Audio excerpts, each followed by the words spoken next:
पत्रकार साथीहरू महेश्वरजीले भने जस्तै मैले पनि एउटा सामान्य पत्रकारसँग भेटघाटको रूपमा बुझेको थिएँ। अहिले तपाईहरू बडो उत्साहको साथै भन्नु पर्यो, अलि व्यापक रूपमा नै उपस्थित हुनुभएछ, यो राम्रै कुरा भयो। मैले सुरुमा राख्दा नेपालको राजनैतिक प्रक्रियामा धेरै उतार चढावहरू हुँदै आएका छन्। हरेक पटक हामी सम्भावनाको एकातिर र अवसरको अर्कोतिरको दोसाँधबाट अगाडि बढ्दै आएका छौँ। तपाईँ हामीले हेऱ्यो भने युद्धबाट शान्तिमा आउँदा, शान्ति सम्झौतामा हस्ताक्षर गर्दा, संविधान सभाको निर्वाचन गर्दा 2 पटक, अनि संविधान सभाबाट संविधान र निर्वाचन प्रक्रियातिर सिँगै राष्ट्रलाई लिएर जानुपर्ने ऐतिहासिक दायित्व पुरा गर्ने क्रममा पनि नेपालको राजनीतिमा के होला कि नहोला भने जस्तो जहिले पनि एउटा त्यस्तो स्थितिबाट हामी गुज्रेर आएका छौँ। तपाईहरुलाई पक्कै अझ बढी सम्झना छ, संविधान सभाबाट संविधान बन्ला कि नबन्ला। पहिलो संविधान सभा असफल भइसकेपछि दोस्रो संविधान सभाको निर्वाचन जो अपवादको रूपमा नेपालमा भयो। प्राय संविधान सभाको निर्वाचन एउटै देशमा एउटै कालखण्डमा 2 चोटि हुँदै हुँदैन। त्यति बेला पनि आम जनता र सबै नेपालीहरू कुनै न कुनै रूपमा बडो चाहिँ जटिल अवस्थाको सामना गरेकै हो। संविधान बनिसकेपछि चुनाव होला कि नहोला, चुनाव भइसकेपछि फेरि सिँगै राष्ट्र तराई मधेस पहाड हिमाल सबै नै निर्वाचन प्रक्रियामा सहभागी होला कि नहोला, यस्तैबाट गुज्रिँदै हामी आयौँ। र यही प्रक्रियामा गत सालदेखि फेरि संविधान माथि नै घात हुने हो कि लोकतन्त्र र लोकतान्त्रिक मान्यता र गणतन्त्र माथि नै घात हुने हो कि भन्ने एउटा बडो चाहिँ जटिल परिस्थितिबाट हामी सबै गुज्र्यौँ। तपाईहरुलाई थाहा छ, हामीले गैर संवैधानिक, असंवैधानिक र अलोकतान्त्रिक कदम भनेर त्यति बेला नेकपाकै सरकार हामी पनि थियौँ। उसको कदम र त्यो सरकारको कदमका विरुद्ध हामीले आन्दोलन गर्नुपर्ने, पार्टी भित्रै पनि सङ्घर्ष गर्नुपर्ने, पार्टी बाहिर पनि सङ्घर्ष गर्नुपर्ने स्थिति बन्यो। र एउटा ठुलो अपेक्षा सहित अब देशमा सायद राजनैतिक स्थिरता हुन्छ र विकासले एउटा नयाँ गति लिन्छ भन्ने जो अपेक्षाको साथ वाम गठबन्धनलाई झन्डै 2/3 बहुमत जनताले मत दिएको थियो, त्यो पनि असफल भएर अब फेरि के होला भने जस्तो स्थितिबाट हाम्रो समाज गुज्रिन गयो। धेरै ठुलो जनताको बल, बुद्धिजीवीहरू, पत्रकार, हामी सबै नेपालीहरूले असंवैधानिक र अलोकतान्त्रिक कदमका विरुद्ध त्यसलाई प्रतिगमन भनियो, प्रतिक्रान्तिका विरुद्ध आन्दोलन पनि भनियो र सबैको जोडबलले अन्तत प्रतिनिधि सभा फेरि विघटित भएको पनि पुनर्स्थापित भयो। अब त केही होला भनेको केही महिना नबित्दै फेरि विघटन भयो, फेरि के होला भन्ने जस्तो स्थितिबाट गुज्रियो र हामीले एउटा नयाँ राजनीतिक गठबन्धन बनाउने लेभलसम्म आयौँ। तपाईहरुलाई यो पनि थाहा छ, त्यो गठबन्धनको बनाउने बेलाको मुख्य मान्यता भनेको हामीले स्थापित गरेको यसले संविधानको रक्षा अनि लोकतान्त्रिक गणतन्त्रको रक्षा र राष्ट्रियताको रक्षा, यी 3टा मूलभूत विषयमा ध्यान केन्द्रित गरेर नै हामीले गठबन्धन बनाएका थियौँ। र त्यो गठबन्धनलाई प्रतिनिधि सभाको बहुमत सदस्यहरूको समर्थन प्राप्त भयो। बहुमत सदस्यहरूको हस्ताक्षर सहित हामी राष्ट्रपति कहाँ पुग्यौँ। बहुमत सदस्यको हस्ताक्षर सहित हामी अदालत पनि जानुपर्ने स्थिति आयो। यो सबै प्रक्रिया पनि तपाईँ हामी सबैले अब के होला भने जस्तो भइ नै राख्ने, घटना के होला, प्रति घटना के होला भने जस्तो अवस्थाबाट गुज्रिँदै हामी अगाडि बढ्यौँ। र गठबन्धनको सरकार बनिसकेपछि हामीले साझा न्यूनतम कार्यक्रम बनायौँ र त्यो साझा न्यूनतम कार्यक्रम नि सर्वसम्मतले बनायौँ। सरकार गठन भयो, कामहरू सुरु भयो। अब त चाहिँ स्थिरता लिने र अब फेरि एउटा नयाँ निर्वाचन प्रक्रियातिर गठबन्धन सरकारले नेतृत्व गर्छ होला भनिराखेको बेलामा फेरि यो एमसीसी प्रोजेक्टको विषयलाई लिएर निकै ठुलो विवाद, बहस, अन्यल आदि इत्यादि धेरै भए। त्यो धेरै मध्ये चाहिँ अब यो प्रक्रियामा चाहिँ सबभन्दा बढी चाहिँ माओवादी केन्द्र र त्यसको नेतृत्वको हैसियतले म माथि थुप्रै खालका टिप्पणीहरू पनि भए, त्यो तपाईहरू सबैलाई थाहा छँदैछ। र अन्तत फेरि हामी हिजोसम्म आइपुग्दा यसलाई एउटा निकास दिइएको छ। यो निकास दिनु अगाडि राजनीतिमा फेरि एकचोटि के होला के नहोला, यो गठबन्धन बच्ला या नबच्ला, यो सरकार बच्ला या नबच्ला, अर्को समीकरण बन्ने हो कि या के हुने हो भन्ने जस्तो स्थिति थियो। हिजोबाट आधारभूत रूपले र मूलभूत रूपले अहिलेका लागि ती सबै अन्योलहरू अन्त्य भएका छन् र गठबन्धन कायम रहन्छ, सरकार अगाडि बढ्छ। अब हामी निर्वाचन प्रक्रियातिर जान्छौँ भन्ने कुरा स्पष्ट भएको छ। मैले यति संक्षिप्त झलक तपाईहरुको अगाडि राखेँ। अब त्यसपछि म दोस्रो विषय के राख्न चाहन्छु भने एमसीसी को विषय।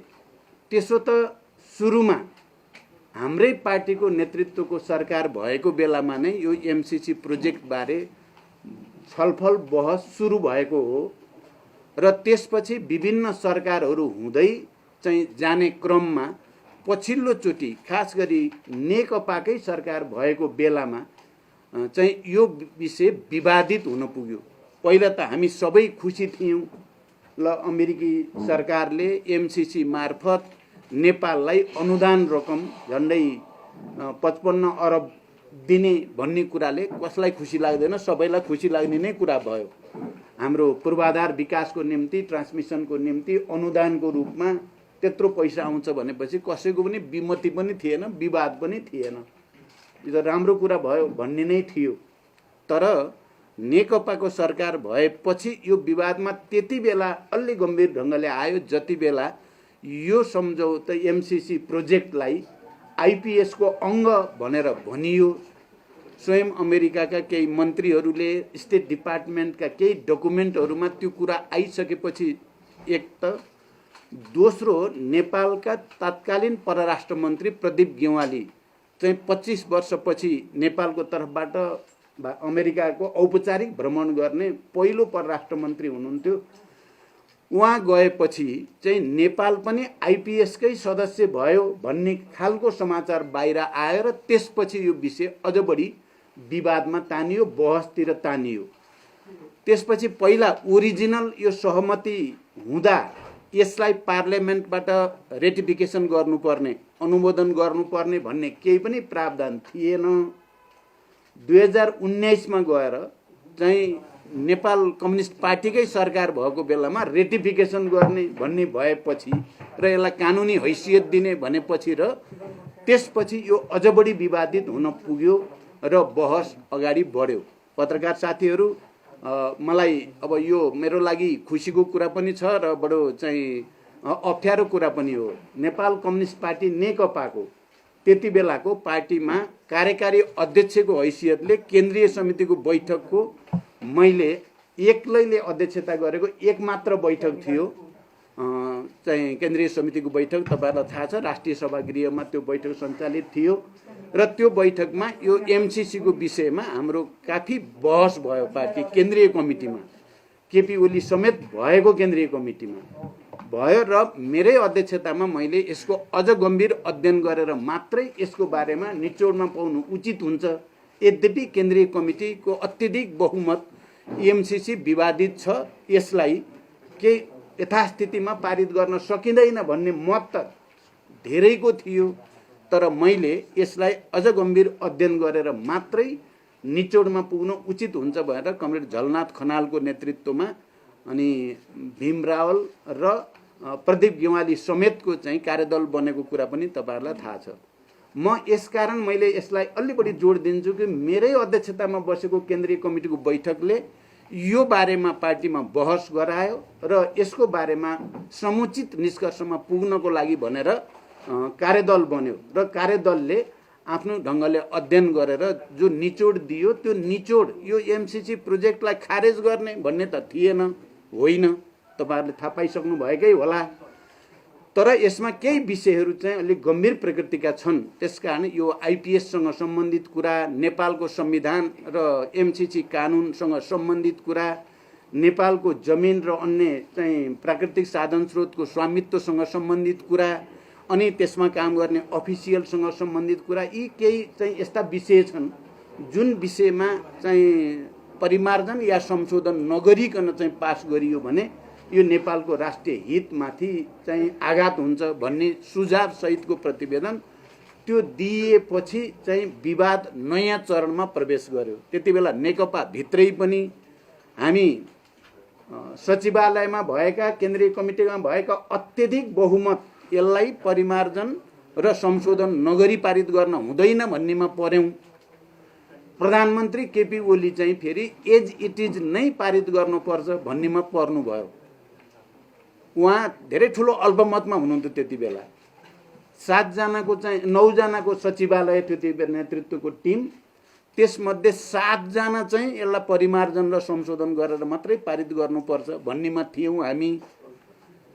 केपीजी र अर्को एकजना मात्रै, अहिले म नाम लिन चाहन्न, उहाँहरू चाहिँ होइन जसरी पनि पारित गर्नुपर्छ भन्ने थियो। र यो बहस नेकपा भित्र पनि चल्यो, बाहिर समाजमा नै चल्यो, राजनीतिक दलहरूमा चल्यो, सबैतिर चलिरहेको बेलामा पहिलोचोटि मैले नै के एउटा कुनै प्रस्ताव हाम्रो पार्लियामेन्टबाट पारित गरेर संकल्प भनौँ या अर्को कुनै नाम दिएको प्रस्ताव चाहिँ पारित गर्यो भने चाहिँ त्यसपछि एमसीसी प्रोजेक्टलाई अगाडि बढाउन सहज हुन्छ कि भनेर पहिला विचार राखेको मैले हो।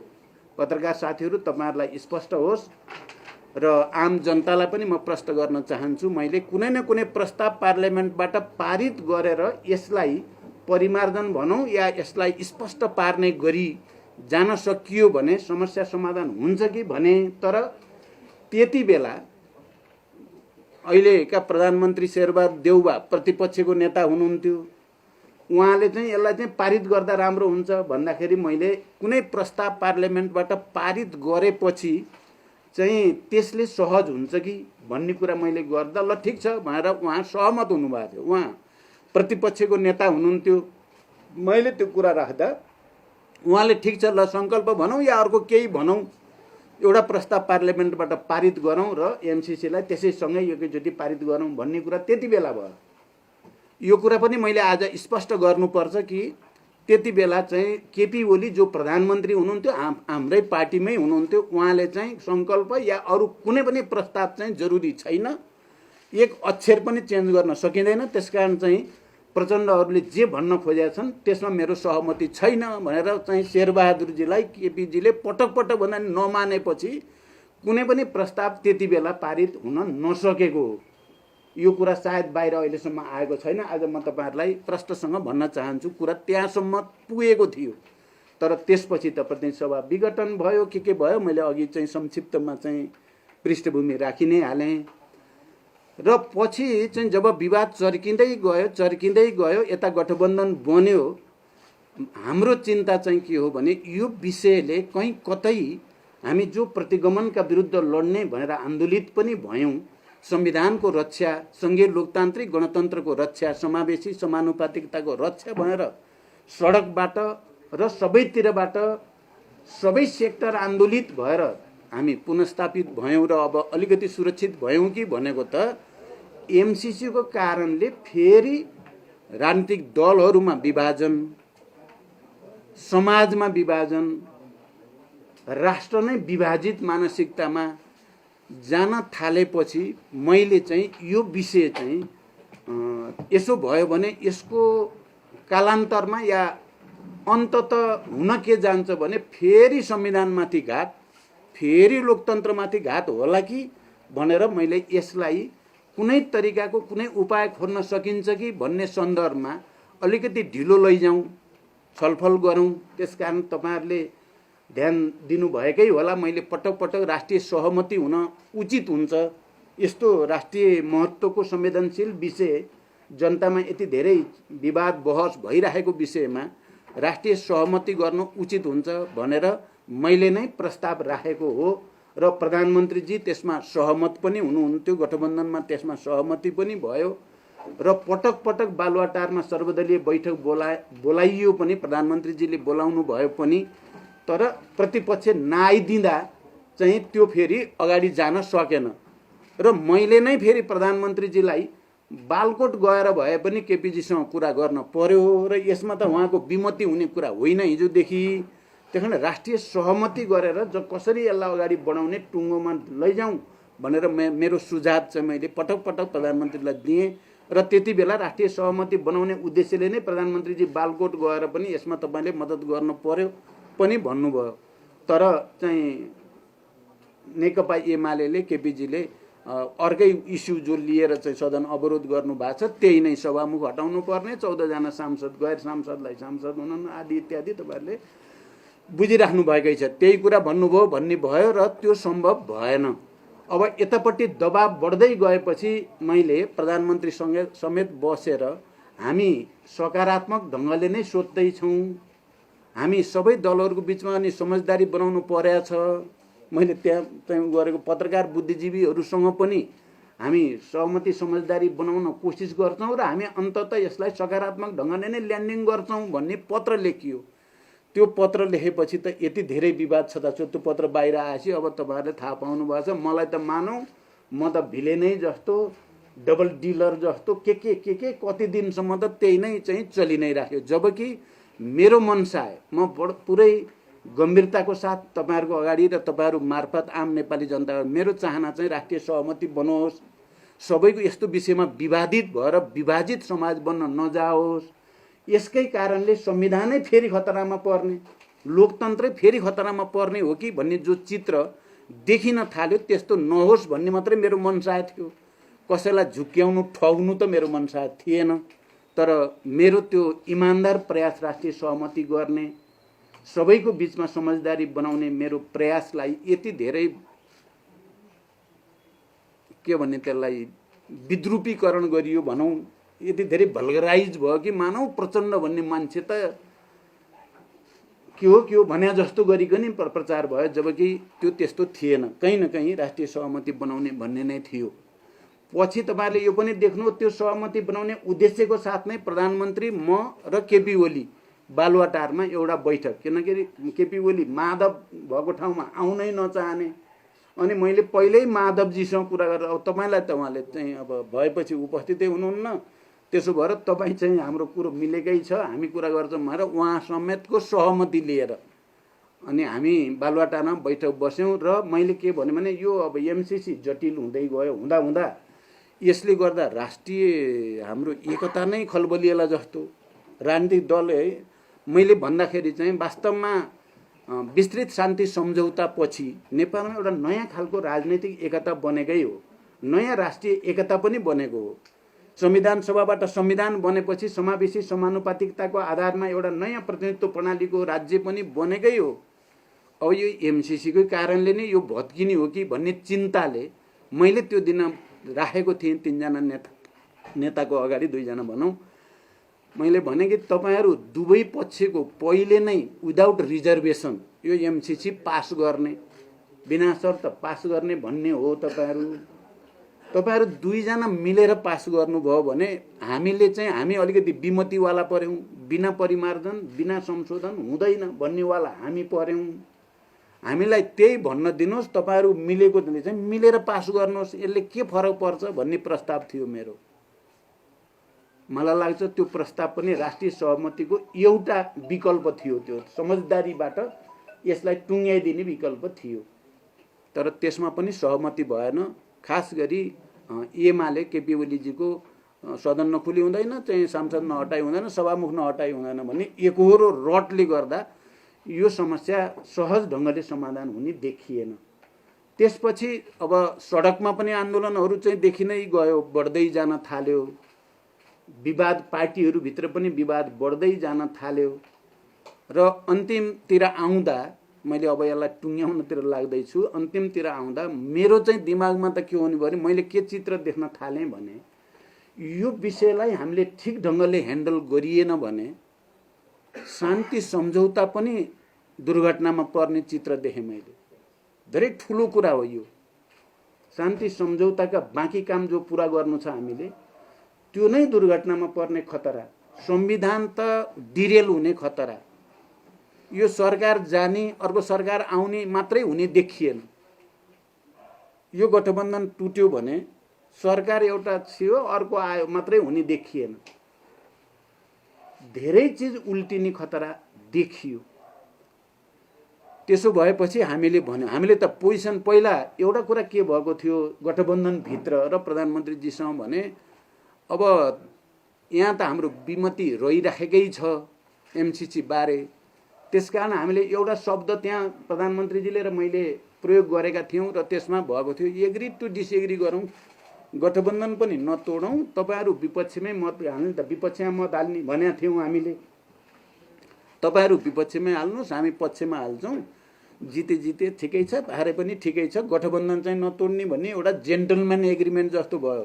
शब्द प्रयोग गर्यो एग्री टु डिसएग्री, असहमत हुन सहमत हुने भन्ने गरेर उठियो। तर यो चिज त्यति सजिलो थिएन, यो चिज त्यति सजिलो थिएन।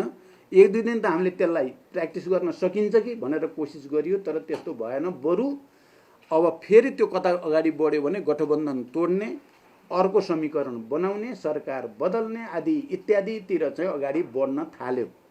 बढेपछि चाहिँ यो त फेरि चिन्ताको विषय, फेरि उही पुरानो ठाउँमा जाने खतरा आइसकेपछि हाम्रो पार्टीमा भएका छलफलहरूमा मैले प्रस्ताव राखेँ कि उपाय खोज्नुपर्छ है, हामीले एकहोरो चाहिँ भनेर सम्पूर्ण यो प्रक्रियालाई दुर्घटनामा जाने खतरातिर धकेल्न सकिँदैन।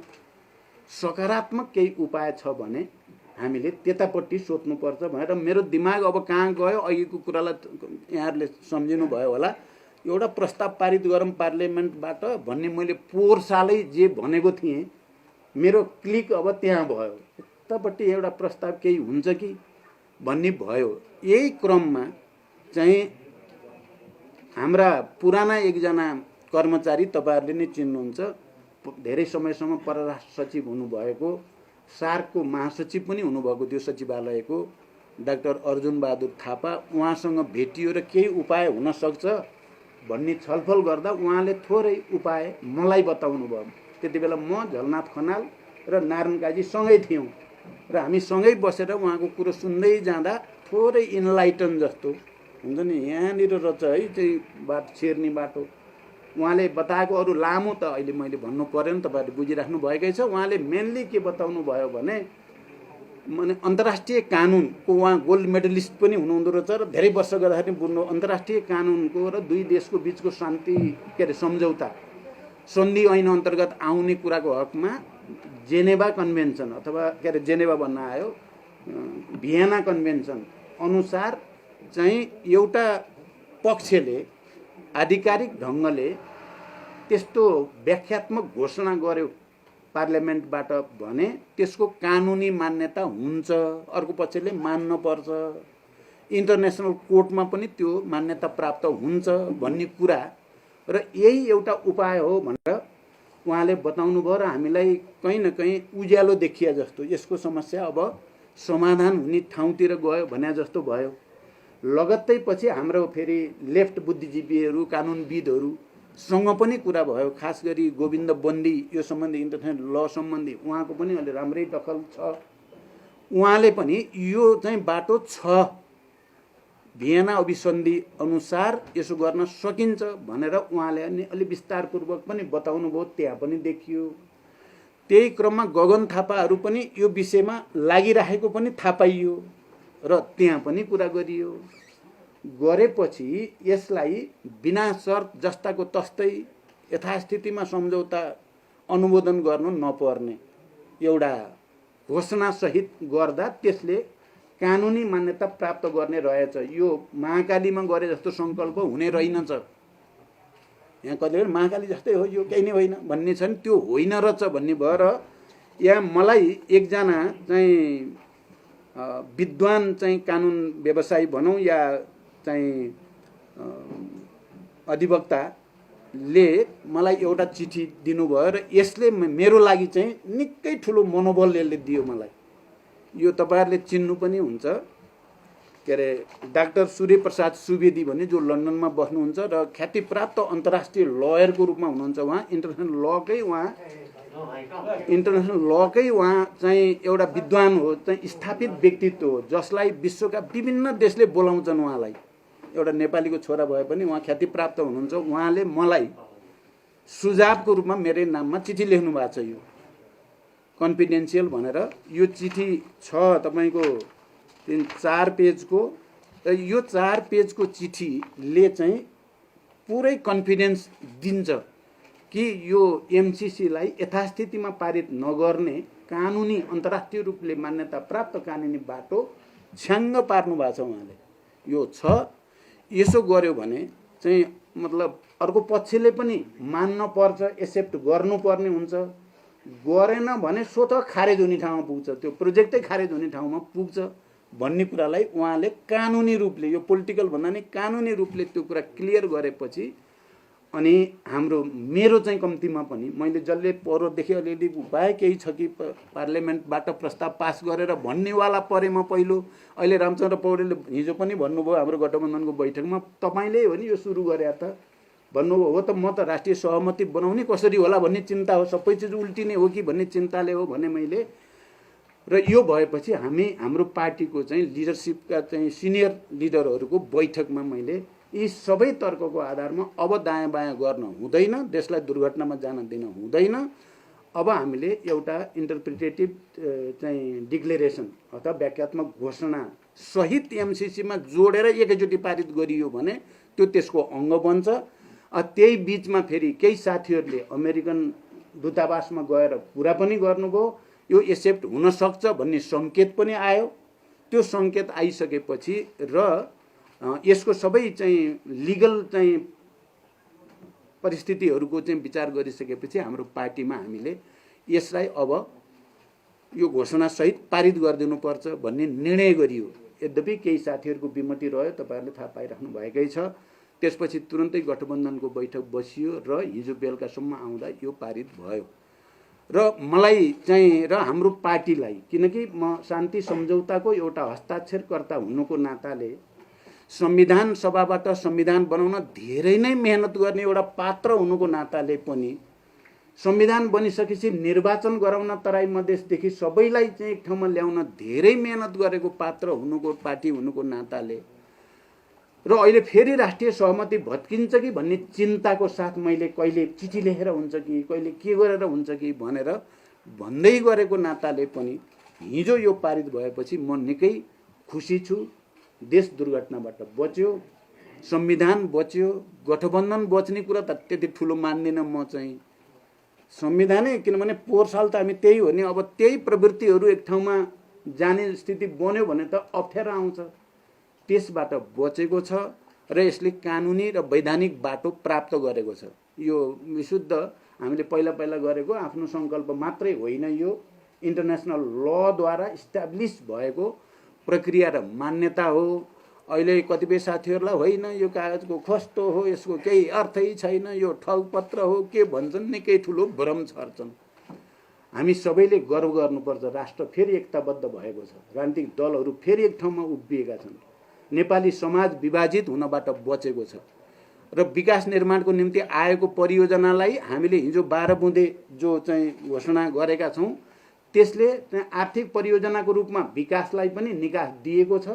हाम्रो राष्ट्रिय सार्वभौमिकता, हाम्रो भौगोलिक अखण्डता, हाम्रो असंलग्न नीति, हाम्रो संविधान, हाम्रो कानुन, हाम्रो सेक्युरिटी सिस्टमलाई पनि राम्रैसँग हाम्रो स्वतन्त्र अडान चाहिँ हिजोबाट स्थापित भएको छ। यसमा हामी सबैले यसलाई सकारात्मक ढङ्गले हेर्नु, सकारात्मक ढङ्गले स्थापित गर्न जरुरी छ भनेर म भन्न चाहन्छु। धन्यवाद। मैले राख्ने कुरा अलि लामो भयो क्यारे, मैले सकेँ। अध्यक्षज्यू, अब यहाँले अलि भर्खरै भनेअनुसार यो प्रतिनिधि सभाबाट पास हुनु, अनुमोदन हुनु अगाडि अमेरिकन एम्बेसी त्यस्तो पनि होइन। यो त मैले भने नि त्यहाँ जानुभन्दा, अमेरिकन दूतावासमा जानुभन्दा अगाडि नै यी डकुमेन्टहरू म कहाँ आइपुगेका थिए र मैले आफ्नो ढङ्गले स्वतन्त्र निर्णय गरेको हो।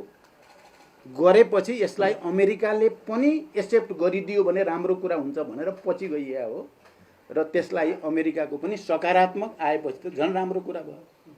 भनेपछि अब तपाईँको पार्टीको देव गुरुङहरू, नारायण श्रेष्ठज्यूहरूले जुन प्रतिक्रिया जनाइराख्नु भएको छ यस सम्बन्धमा तपाईँको भनाइ के छ? देव गुरुङजीको अहिले त्यस्तो केही नेगेटिभ छैन। उहाँ पार्टीको जे निर्णय हो त्यसलाई इमान्दारीका साथ पालन गर्नुपर्छ भन्ने ठाउँमा आइसक्नु भएको छ। पहिला उहाँका अलिकति भनाइहरू थिए उहाँले एक खालको, तर गुरुङजीको अहिले कहीँ कतै नेगेटिभ टिप्पणी छैन। हिजो तपाईँहरूले देख्नुभयो हाम्रो संसदीय दलको बैठकमा या चाहिँ सदनमा पनि उहाँले पुरै गम्भीरताको साथ पार्टीको निर्णय कार्यान्वयनमा लाग्नुभयो सक्रियतापूर्वक। उहाँको होइन अब नारायण काजी कमरेडले राख्नुभयो, हामीले त्यति बेला भनेको अब तपाईँले मतभेद राख्ने अधिकार त हुन्छ पार्टीमा, सबै एकै मत हुनुपर्छ भन्ने छैन। मैले भने तपाईँ विचार राख्नुहोस्, त्यसलाई सम्मान गरिन्छ। केन्द्रीय समितिको बैठक आउँदैछ, केन्द्रीय समितिको बैठकमा तपाईँले व्यवस्थित रूपले राख्नुहोस्, त्यसमा पनि केही आपत्ति हुँदैन, म सम्मानै गर्छु।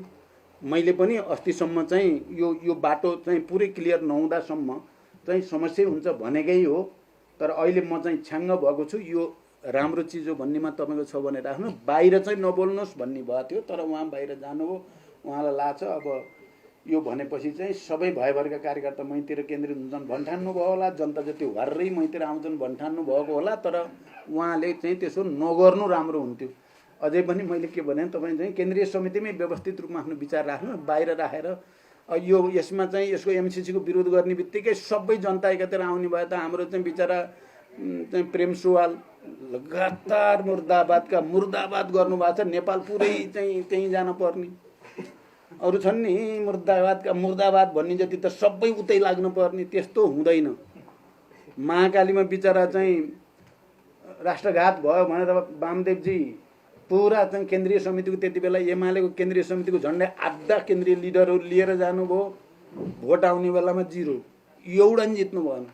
त्यहाँ कोही सेन्टिमेन्टमा आउनुपर्ने आवश्यकता छैन भन्ने हो मेरो। तर अब कसैलाई चाहिँ अब त्यही बाटो हिँड्न मन लाग्यो भने त कसले रोक्न सक्छ र? राजनीति त भोलिन्टियर कर्म हो नि, यो जबरजस्ती कसैले कसैलाई बाध्य पार्ने कुरा होइन। अनि अध्यक्ष जस्तो एउटा तपाईँ यति धेरै प्रश्न हुनुहुँदो रहेछ, गगन थापाको चर्चा हुन्छ हो, तपाईँले प्रस्ताव सङ्कल्प प्रस्तावको कुरा हो, अनि यति धेरै प्रश्न छ्याङ्ग भएको मान्छे आफ्नै पुलिस आफ्नै कार्यकर्ता यिनीहरूलाई हिँडाएर कुटाएर यहाँसम्म किन लिएर जानुभयो? त्यो पनि त एउटा दुर्घटना हो।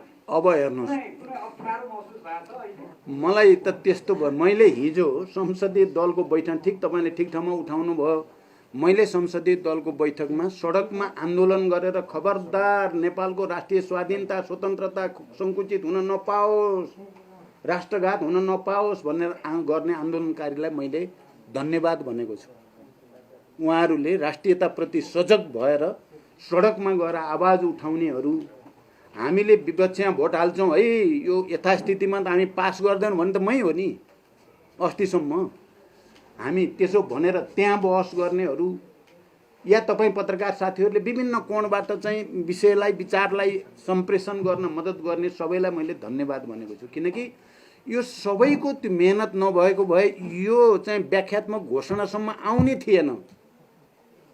त्यसकारण यसको सम्बन्ध त्यहाँ छ है मित्र, तपाईँहरू ख्याल गर्नु होला। त्यो सबै भएपछि अमेरिकाले पनि कहीँ न कहीँ अलिकति नयाँ वे आउट त दिन पर्यो नि त। नेपाल त बडो नराम्रोसँग विभाजित र आन्दोलित पो हुने हो कि भन्ने अमेरिकनहरूलाई पनि लाग्यो, नेपाली कङ्ग्रेसलाई पनि लाग्यो।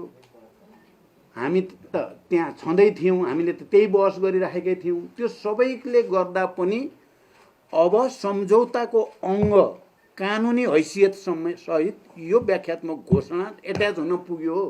चुपचाप बसेको भए त पोहोर साल कुरा जति बेला मैले कुनै न कुनै प्रस्ताव चाहिँ पारित गर्न पर्छ सङ्कल्प भए पनि भन्ने कुरा राख्दा केपीजीले अक्षर एउटा पनि चेन्ज हुन सक्दैन भन्ने स्थिति भएको भए यो हुन्थ्यो त भन्दा यो त आम जनताको पनि पहल कदमी, सबैको पनि सहभागिताले एउटा समस्या समाधानको बिन्दुमा पुग्न त्यसले मद्दत गर्यो।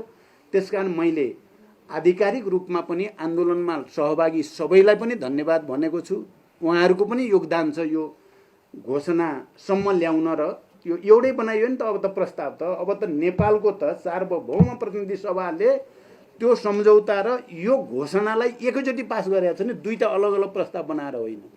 त्यहाँ यो त अभिन्न अङ्ग बनि नै सक्यो। यो बनाउन मद्दत गर्ने सबैलाई मैले हृदयदेखि धन्यवाद भने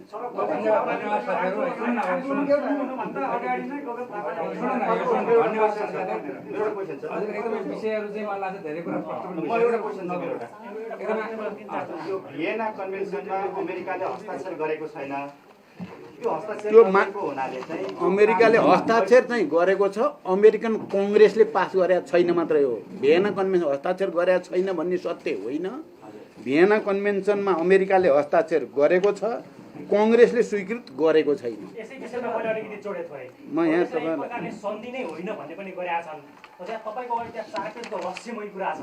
रहस्यमय छैन, सिधै छ। तपाईँहरूले भन्नुहुन्छ भने म खुर्र पढ्दिन नि सक्छु। पढिदिनु भन्दा पनि त्यसमा चाहिँ नेपालबाट परराष्ट्र मन्त्रालय हुँदै पठाएपछि चाहिँ त्यसले अमेरिकाले एग्री गरेको देखाउनु पर्ने अथवा त्यो प्रकारको सुझाव तपाईँले दिनु भएको छ कि छैन, त्यो पेपरमा के छ भनेर मैले रहस्यमय भन्नु खोजेँ। होइन, त्यो केही रहस्यमय छैन। यो चाहिँ गर्नै पर्छ भन्ने छ। अर्को पक्षले पनि त्यसलाई स्वीकार गर्नै नेपालले गरेपछि पुग्यो होइन, उहाँ अर्को पक्षले नि गर्नै पर्छ त्यो कन्भेन्सन अनुसार। गरेन भने एमसीसी खारेज हुन्छ। हिजो अर्थमन्त्रीले बोलिसक्नु भयो नि। यति प्रष्ट छ क्या कुरा पत्रकार साथीहरू। अब तपाईँहरूले चाहिँ कमसेकम आजको यो तपाईँहरूको यो विस्तृत भेटघाटपछि म माथि अनावश्यक लान्छना र मैले नै बिगारेँ क्यारे भने जस्तो भएकोलाई प्लिज क्लियर गरिदिनुहोस्। यो देशको लागि, राष्ट्रको एकताको लागि, संविधानको रक्षा र लोकतन्त्रको रक्षाको लागि। धन्यवाद।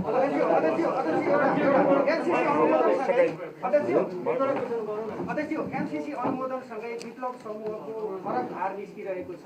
यसले भविष्यमा त्यस्तो दुर्घटना हुने सम्भावना छ कि छैन, यसलाई यहाँले कसरी ट्याकल गर्नुहुन्छ? अब उहाँहरू पनि शान्ति प्रक्रियामा आइ नै सक्नु भएको छ।